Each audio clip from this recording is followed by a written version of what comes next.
The sound of gunfire echoed across the quiet Ohio neighborhood.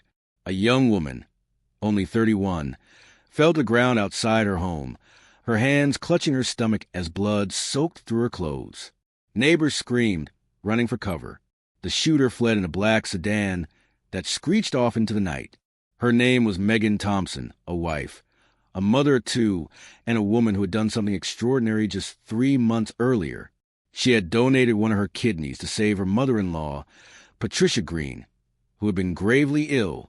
Megan had put her body on the line, believing she was saving family.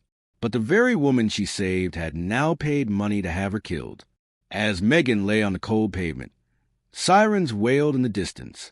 A paramedic's voice shouted, "Stay with me. Don't close your eyes." But Megan's gaze was already slipping, her mind racing with one haunting question. Why would Patricia do this to me?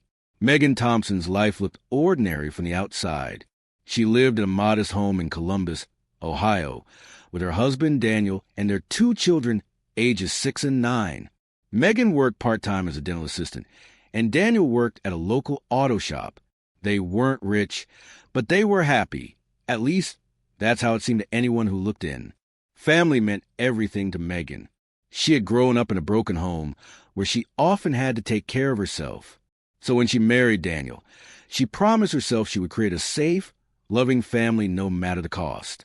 That's why, when her mother-in-law Patricia was diagnosed with kidney failure, Megan didn't hesitate.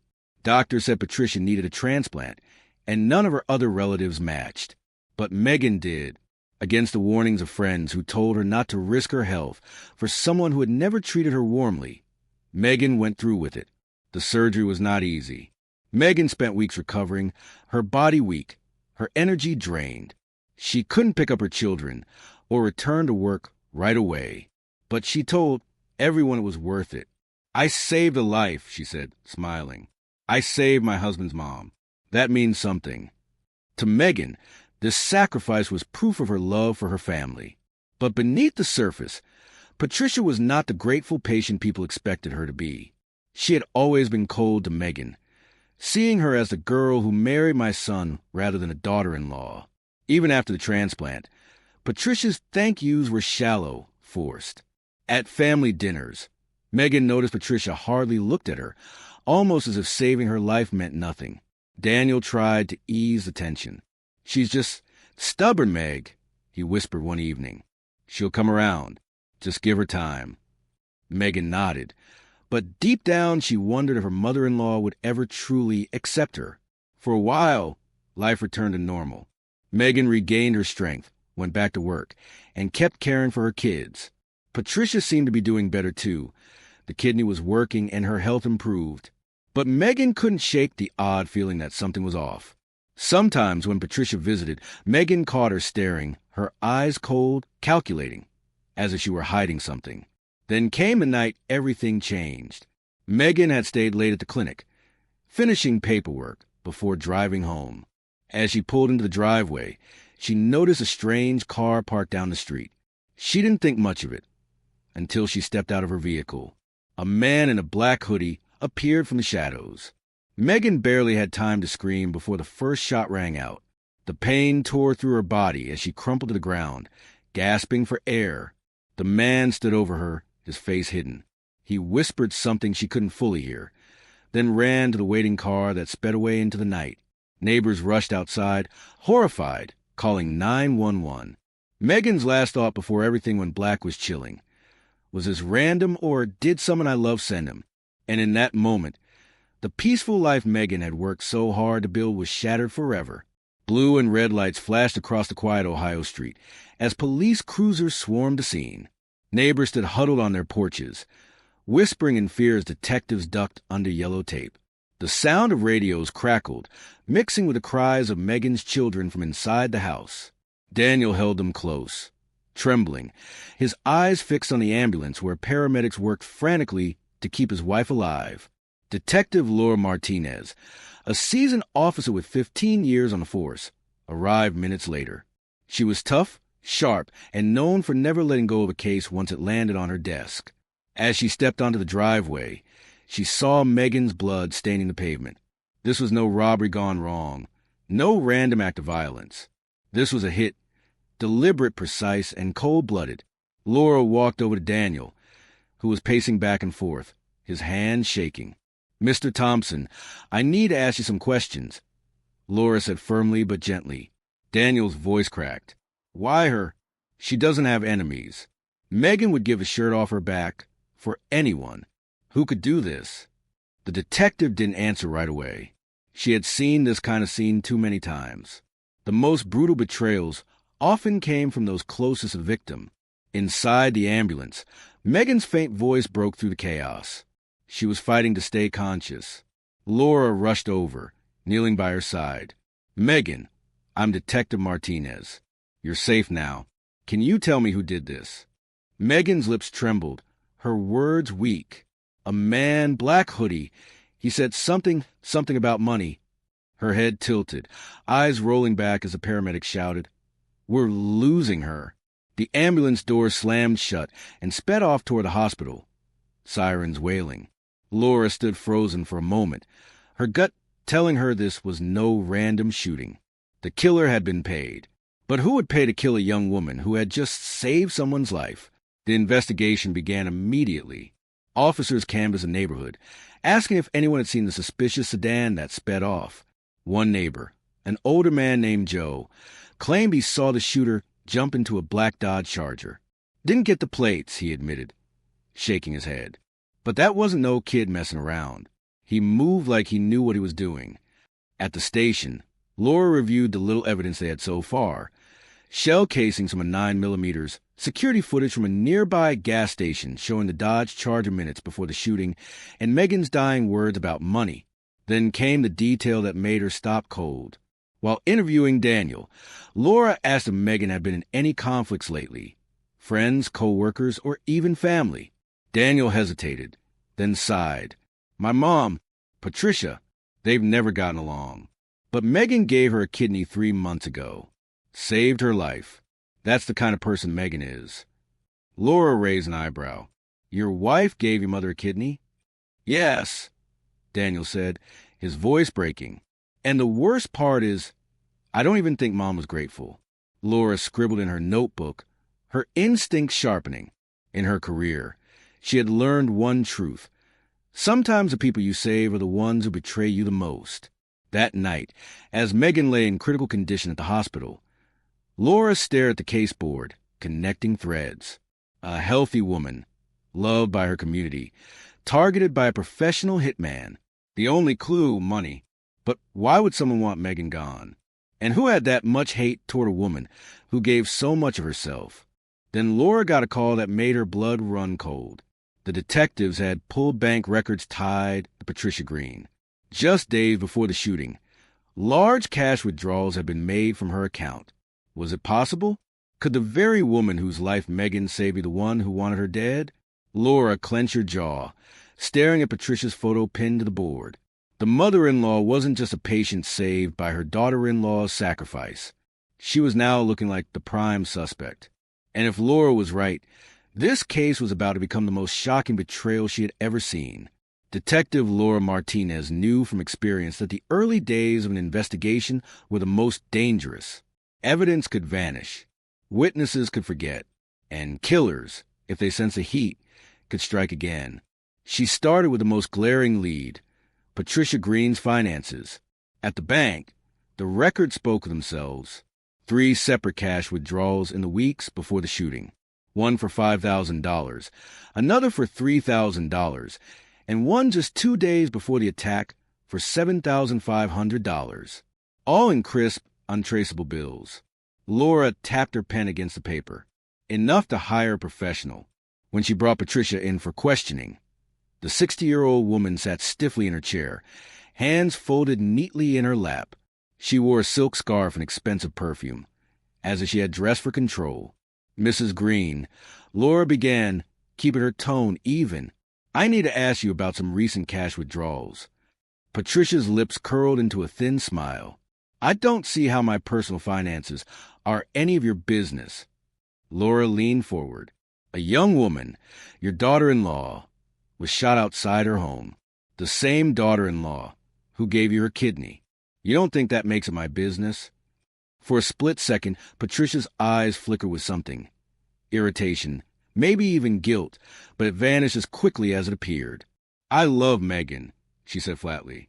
Why would I want her harmed? Laura pushed a folder across the table. Inside were the bank slips. Then tell me, Mrs. Green, why did you withdraw over $15,000 in cash in less than a month? Patricia's jaw tightened. That's for medical bills, private therapy, groceries. Cash is easier. It was a weak answer, and they both knew it. Still, without direct proof, Laura couldn't hold her. Patricia walked out of the precinct with her head high, but Laura's gut screamed louder than ever. She's hiding something. Meanwhile, Megan's condition worsened. She drifted in and out of consciousness in the ICU, her body weak from both the transplant and the gunshot wounds. Daniel barely left her side, racked with fear and confusion. Late one evening, as he sat by her hospital bed, Megan stirred. Her lips moved, her voice no louder than a whisper. Danny. He leaned in. I'm here, baby. I'm right here. Her eyes fluttered open, glazed with pain. It wasn't random. He said, your debt is paid. Daniel froze, his chest tightening. Debt? What debt? But Megan's head rolled back, and she slipped into unconsciousness again.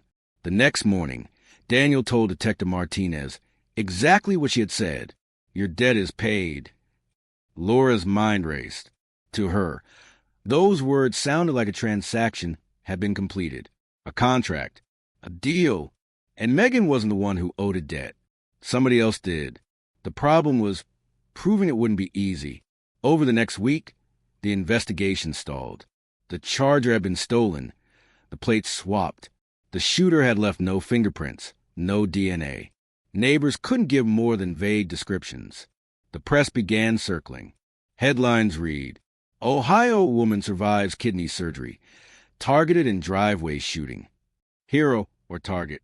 Columbus mother fights for life after mysterious attack. Reporters crowded the hospital, asking questions Daniel couldn't answer. The public wanted justice, but Laura's team had no solid evidence linking Patricia to a hitman, only suspicion. Then, just as Laura began to feel the pressure closing in, a breakthrough arrived from an unexpected place. A detective from another district called. They had been investigating a known hitman for hire, a man named Calvin Trigger Harris, who operated quietly in Ohio and Michigan. One of his burner phones had recently pinged a cell tower near Patricia Green's neighborhood. And even more damning, the day before the shooting, Harris had received a large cash deposit into a hidden account, the exact amount Patricia had withdrawn. Laura felt her pulse quicken. The pieces were lining up, but there was still no direct link. If she moved too soon, Patricia could slip through her fingers, and worse, Harris could vanish. Laura stood in her office, staring at the board full of notes and photos. Megan's smiling face looked back at her, a woman who had given life to another, only to have her own stolen in return. This isn't just a case anymore, Laura whispered to herself. This is war.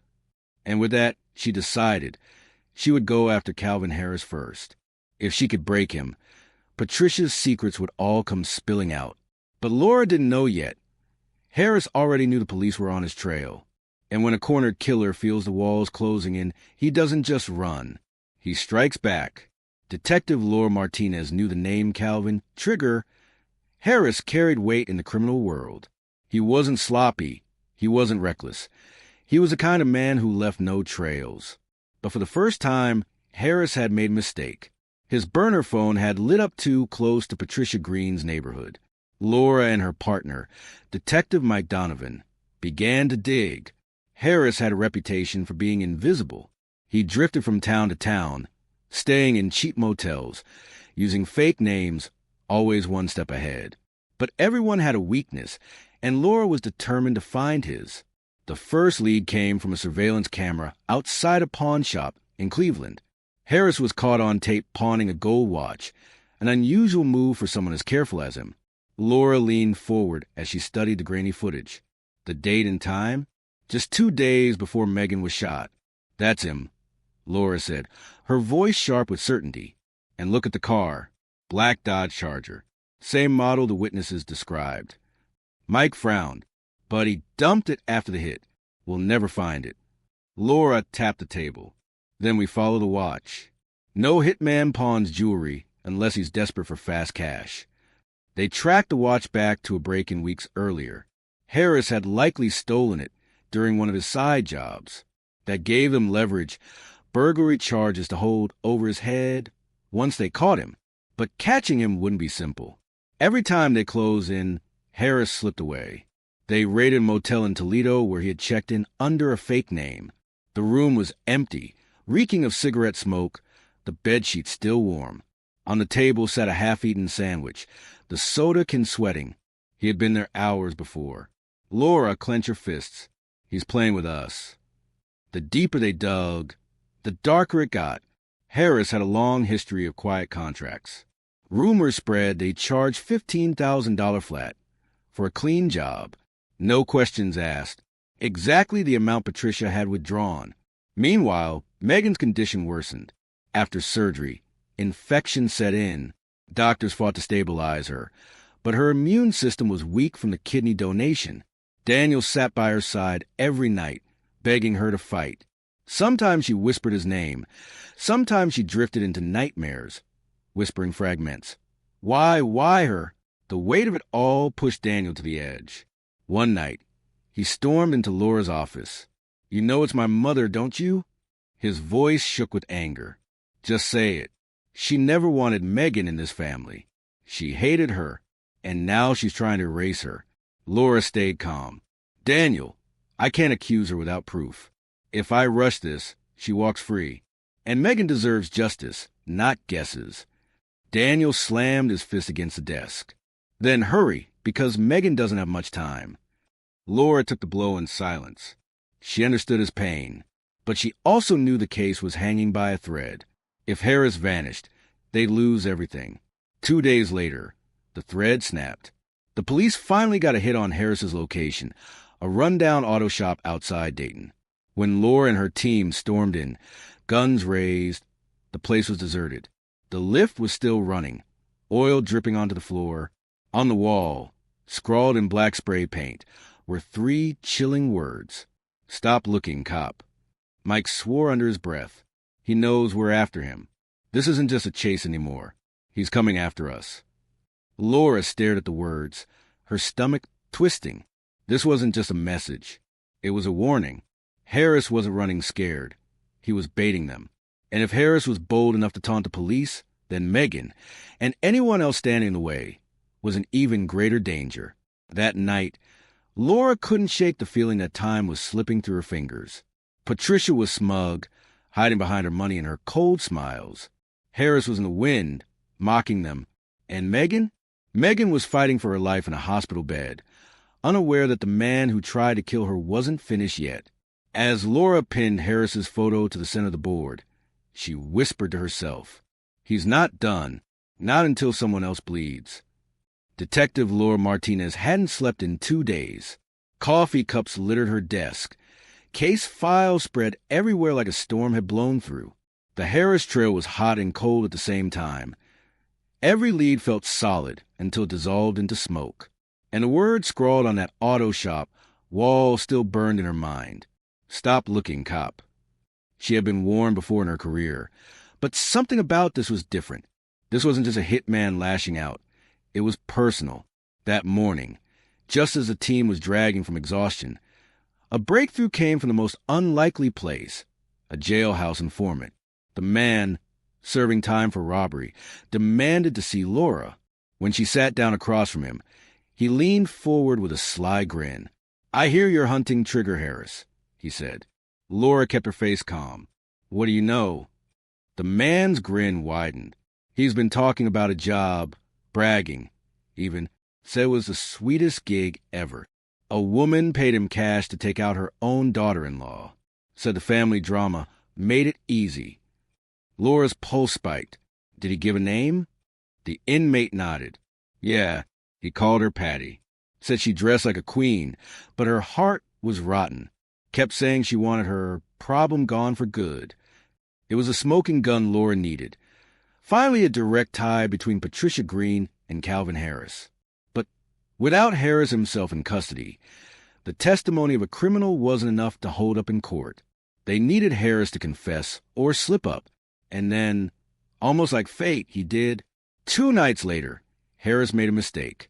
A traffic camera in Cincinnati caught his face when he blew through a red light in yet another stolen car.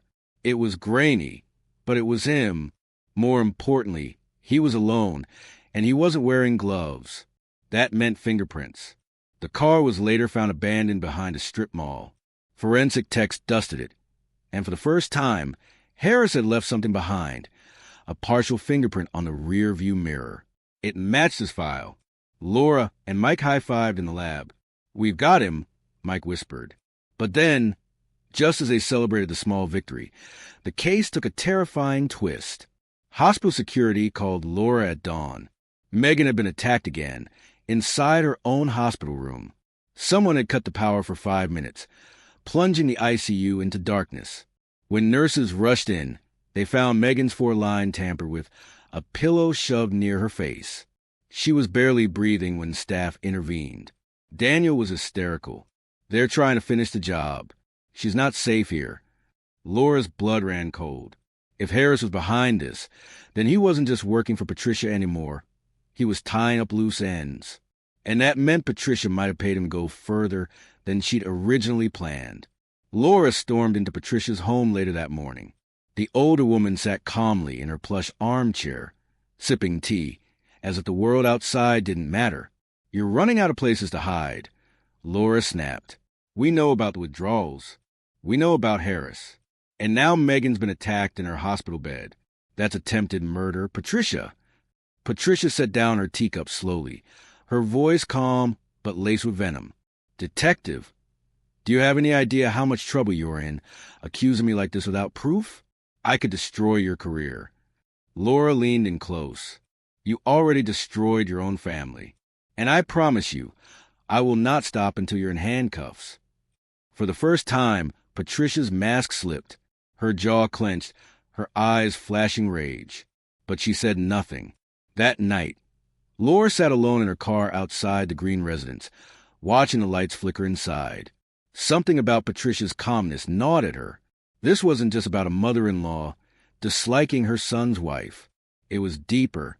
Then, as if on cue, the phone rang. It was a tip-line call, routed directly to her desk. A woman's shaky voice whispered, "I know why Patricia wanted Megan gone. It wasn't just hate. It's about the will. Patricia's been hiding something." Laura froze, gripping the steering wheel. "The will?" The caller continued, her voice trembling. Megan didn't know it. But after she donated the kidney, Daniel added her name to the family trust. If Patricia dies, Megan and Daniel inherit the house, the money, everything. Patricia couldn't stand it. That's why she paid Harris. The line went dead. Laura sat in silence, her mind spinning. The case had just exploded. This wasn't just about resentment. It was about money, greed, and control. And now, with Megan still alive, Patricia and Harris were running out of time, which meant they were more dangerous than ever. The chase wasn't just about finding Harris anymore. It was about stopping Patricia before she tried one last desperate move. Detective Laura Martinez had worked on dozens of homicide cases, but none had crawled under her skin the way this one did. She could feel Patricia's arrogance mocking her every step of the way. And now, with the anonymous caller revealing the will, the motive was no longer just family drama. It was cold, hard money. Megan's life wasn't just inconvenient to Patricia. Megan's life stood between her and everything she wanted. But there was a problem.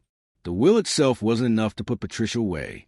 Laura needed proof that Patricia had ordered the hit, and Harris, the ghost in the shadows, was still out there, growing bolder by the day. 2 days later, the investigation hit its lowest point. It started when Laura's team tracked Harris's burner phone to a warehouse outside Columbus. The SWAT team moved in, quiet as shadows. Laura's heart pounded as she gripped her weapon, creeping through the dusty corridors. "Clear!" an officer whispered as they swept one room after another. Then, in the center of the warehouse, they found it, a folding chair, a cigarette still smoldering in an ashtray, and a single bullet casing sitting on the floor like a calling card. But no Harris. Instead, spray-painted in dripping red letters across the wall were the words, "Last warning, detective." Laura's blood went ice cold. He knew her. He was watching her. When they returned to the precinct, Laura's captain pulled her aside. "You're too deep in this, Martinez. Harris is taunting you. That makes you a liability. I'm pulling you off the case." Laura's jaw dropped. "Captain, with all due respect, if you sideline me now, Harris wins. Patricia wins. Megan dies. And you'll have blood on your hands." But the order stood. Effective immediately, Laura was benched. That night, sitting alone in her apartment, Laura stared at her case board pinned to the wall. Photos of Megan, Patricia, Harris. Arrows connecting bank slips, phone pings, the will. She felt the weight pressing down on her chest. For the first time, she doubted herself. Maybe the captain was right. Maybe she'd lost her edge. Maybe this case would slip away like smoke, and a good woman would die without justice. It was her dark night of the soul. But then her phone buzzed. A message from Daniel Thompson. "Detective, you need to see this. It's about my mother." Laura drove straight to the hospital. Daniel was pacing outside Megan's room, his face pale. He handed her an envelope that had been slipped under his door earlier that evening. Inside were photographs. One showed Patricia, sitting in a diner, sliding a brown envelope across the table to a man in a black hoodie. Another showed the same man getting into a Dodge Charger. The final photo was grainy but clear enough. The man's face was Harris. Laura's hand shook. "Who gave you these?" Daniel shook his head. "No note, no name, just the photos." Someone out there had been watching Patricia. Maybe an associate of Harris. Maybe someone who wanted revenge. Whoever it was, they had just handed Laura the piece of the puzzle she had been waiting for. And yet, something about it gnawed at her. Why would a criminal risk themselves to expose Patricia? Unless Harris himself wanted her gone. But before she could think it through, chaos erupted. A code blue blared across the hospital speakers. Laura and Daniel sprinted into Megan's room. The bed was empty, sheets tossed aside, the window wide open. A nurse sobbed. "She's gone. Someone took her." Laura's heart dropped into her stomach. The killer hadn't just tried to silence Megan this time. He had kidnapped her. For Patricia Green and Calvin Harris, this was a final play. If Megan lived, Patricia's secrets would spill. But if she died quietly, vanished without a trace, Patricia could reclaim everything. And Laura knew this wasn't just about solving a case anymore. This was a race against time. Megan's life hung in the balance, and Laura was the only one left who could save her. Detective Laura Martinez drove faster than she ever had in her life, sirens screaming through the night. Megan Thompson had been stolen from her hospital bed, ripped away when she was at her weakest. If Laura didn't act now, there wouldn't be a body to save, only a funeral to plan. Her mind raced through the evidence. The cash withdrawals, the will, the hitman, the diner photos. It all pointed to Patricia Green. But Patricia wasn't the one doing the dirty work. That job belonged to Calvin Trigger Harris. If she could find Harris, she'd find Megan. The diner photo was the key. Laura sent it to her tech team, who enhanced the background. A neon sign glowed faintly through the window. Eddie's Grill. A 24-hour dive on the outskirts of Columbus. Laura and her partner Mike Donovan drove straight there. The night cook recognized Harris immediately. He comes in here a lot. Sits in the back booth, orders black coffee, never talks. Saw him 2 nights ago. Had a woman with him. Older, dressed fancy. Left together after an hour. Laura's chest tightened. That was Patricia. Mike frowned. So Patricia's not just paying Harris. She's meeting him, face to face. Laura nodded grimly. Which means if Harris is Megan, Patricia knows exactly where she is. Back at Patricia's house, Laura didn't bother knocking. She and Mike pushed to the front door, flashing badges. Patricia sat in her armchair again, the same silk scarf draped over her shoulders, as though nothing had changed. "Where is she?" Laura demanded. Patricia raised an eyebrow. "Excuse me." Megan, she's been taken. You know where she is. Tell me, or I swear. Patricia smirked, sipping her tea. Detective, you're grasping at shadows. I'm an old woman recovering from surgery. How could I possibly kidnap someone? Laura slammed the diner photos down on the coffee table. Don't play games with me. We know you paid Harris.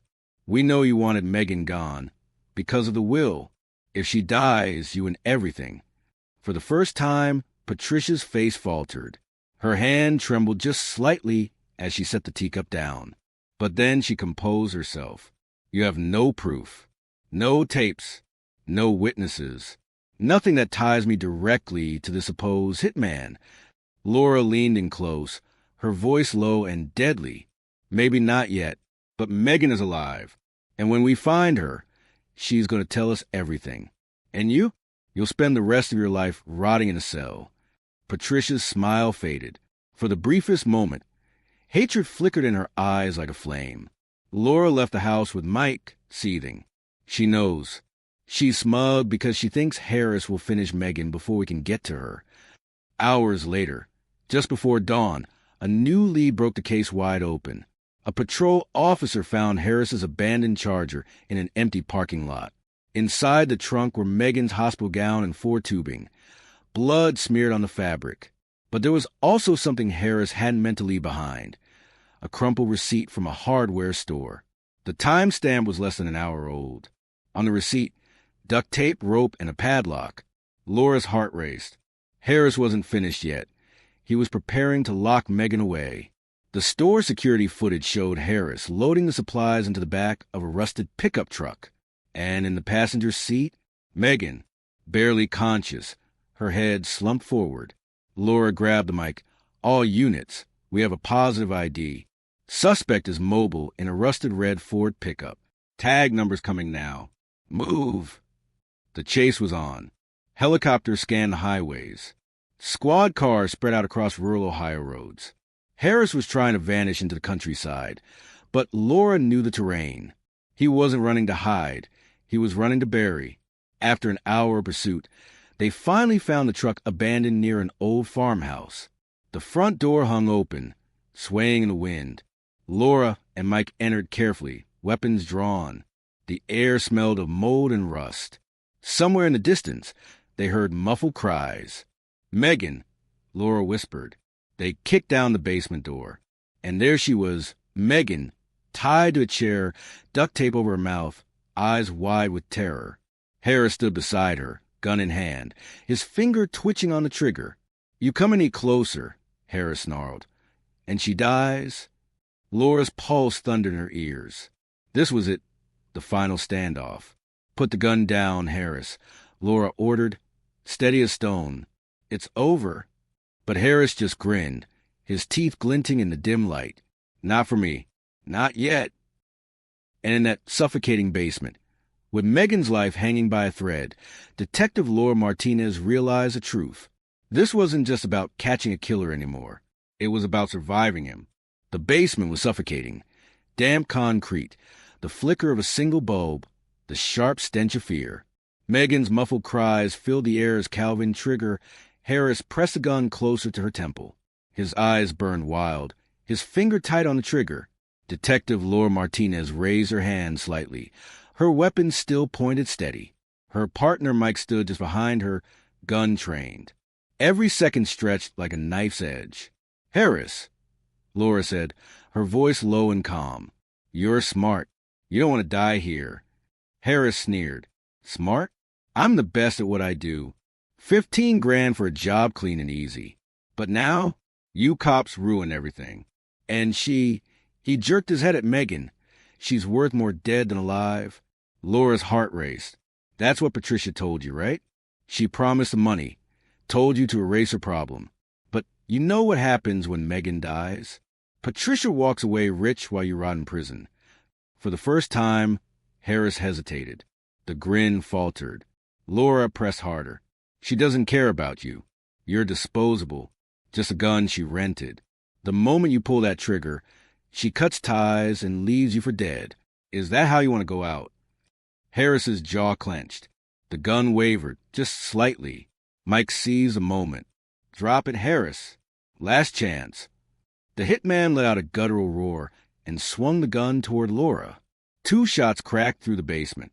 Harris stumbled back, his face twisted in shock, before collapsing to the ground. His weapon clattered across the concrete. Laura's chest heaved, smoke curling from her gun barrel. Harris was down, alive but bleeding, his weapon out of reach. Mike rushed to Megan, ripping the tape from her mouth and cutting the ropes from her wrists. She sobbed as she collapsed into his arms. "Thank you," she whispered hoarsely, her body trembling from weakness and terror. Laura called it in. "Suspect down.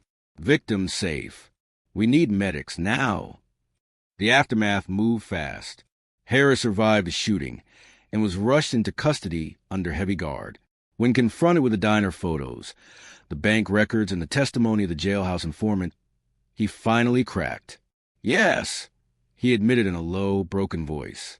"Patricia paid me. 15 grand. Said the girl had to go. Said Megan was stealing her family, her money, her son. I took the job. I don't miss. But she got lucky that night." And then he added, almost spitting, "She still owes me the rest of my money." It was a nail in Patricia's coffin. The arrest was swift and public. Detectives stormed Patricia's home in front of stunned neighbors. The once proud woman, draped in her silk scarf, was led away in handcuffs, her face twisted with rage. Reporters shouted questions as she was pushed into the squad car. "Did you pay to have your daughter-in-law killed? Do you regret it?" Patricia glared at the cameras and hissed, "She should have stayed out of my family." The clip played across every news channel in Ohio. Months later, the courtroom was packed as Patricia Green stood trial. The evidence was overwhelming. The cash withdrawals, the diner meetings, Harris's confession. Her lawyers argued she was sick, confused, manipulated. But the jury saw through it. When the verdict was read, guilty on all counts, Megan wept in Daniel's arms. Patricia showed no emotion as she was sentenced to life without parole. Calvin Harris, too, faced his reckoning. He cut a deal for testifying against Patricia, but still received decades behind bars. His reign as an invisible hitman was over. Megan's recovery was slow. Her body was fragile, scarred from both the kidney surgery and the bullet wounds. But she survived, and survival, she told herself, was victory. One day after the trial, she stood outside her home, the same driveway where her blood once stained the pavement. She closed her eyes, letting the sun touch her face. The world felt lighter, safer, though the shadows of betrayal still lingered. Daniel slipped his arm around her shoulders. "You gave her life," he whispered, meaning Patricia, "and she tried to take yours. But you're still here. You're stronger than all of them."